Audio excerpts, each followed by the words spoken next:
O artigo 41 da Lei Maria da Penha vai trazer para a gente a impossibilidade de aplicação da Lei 9.099 quando você estiver diante de violência doméstica contra a mulher. Então, eu não posso aplicar nenhuma medida despenalizadora quando eu estiver diante de violência doméstica contra a mulher. Então, por exemplo, quais são as medidas despenalizadoras? Então, anota aí. Primeiro, composição de danos civis. Segundo, transação penal. Terceiro, suspensão condicional do processo. Quarto, representação nos crimes de lesão leve e lesão culposa. Então, essas são as 4 situações em que o artigo 41 diz que eu não posso aplicar. Repara, vamos por partes. Quando a gente fala da composição de danos civis, é óbvio que ela não vai ser possível. Então, não tem como você pagar a indenização ou algo nesse sentido. Por quê? Porque nesse caso, a gente vai verificar que eu não posso deixar por aí. Eu não posso deixar por isso mesmo. Porque essa possibilidade de violência, ela vai reincidir. Então, você vai acabar tendo reincidência nessa situação. O outro caso que a gente fala é a impossibilidade da transação penal.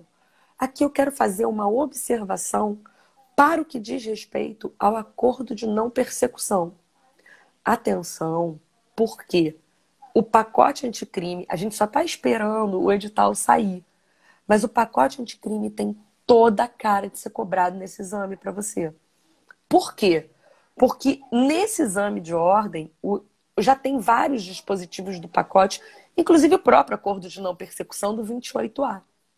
E o que a gente sabe quanto ao acordo de não persecução é a possibilidade da celebração desse acordo de não persecução quando não for cabível a transação penal. Mas é importante lembrar a você que eu não tenho como fazer acordo de não persecução quando eu estiver diante de violência doméstica e familiar contra a mulher. Então, o parágrafo 2º, inciso 4 do 28A do CPP, com a nova redação, impossibilita também a realização do acordo de não persecução. Então, vamos lá. Organizando o pensamento de vocês aqui. A gente disse que não cabe composição de danos civis. A gente disse que não cabe transação penal. E aí eu falei o seguinte, eu fiz a brecha para o acordo de não persecução.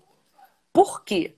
Porque um dos requisitos do acordo de não persecução, qual vai ser? Não realização de transação, não cabimento de transação penal. Na violência doméstica não cabe. Só que o próprio 28A, ele está excepcionando no parágrafo 2º, inciso 4, a Lei Maria da Penha. Então, não é possível nos crimes de violência doméstica familiar contra a mulher praticado nas condições do sexo feminino a realização do acordo de não persecução. Eu aposto para você que isso vai cair na tua prova, tá? Então, atenção, violência doméstica não tem acordo de não persecução. Então, não tem transação penal, não tem acordo de não persecução, não tem suspensão condicional do processo, tá? Essas são as medidas despenalizadoras. E, para completar, a lesão corporal leve ou culposa vão ser de ação penal pública incondicionada. Por quê? Vamos entender de novo. A redação que a gente vai encontrar na ação penal no âmbito da lesão leve culposa, essa redação é trazida pela Lei 9.099. E o que diz o 41? Eu não aplico a Lei 9.099 no caso de violência doméstica contra a mulher. Se eu não aplico no caso de violência doméstica contra a mulher, logo, eu não tenho a possibilidade de entender cabível o Instituto da Representação. Tá? Então, do que a gente já falou que não cabe? Não cabe composição de danos civis, não cabe transação penal, não cabe suspensão condicional do processo, não cabe representação nos crimes de lesão leve ou culposa, ou seja, a ação penal vai ser pública incondicionada para lesão leve e culposa. Não cabe acordo de não persecução. Beleza? Até aqui, a gente está verificando dessas hipóteses de cabimento e não cabimento. O STJ também entendeu o seguinte: não cabe substituição da pena privativa de liberdade por restritiva de direitos. Então, se você está diante de violência doméstica familiar contra a mulher, não vai caber a substituição da privativa de liberdade pela pena restritiva de direitos. Tranquilo? Agora, presta atenção, porque tem um outro ponto que eu já falei, inclusive, num passaporte isso, que não é cabível. A gente está dizendo que não cabe restritiva de direitos, mas a lei não fala nada do sursi. O que é o sursi? Sursi é a chamada suspensão condicional da pena.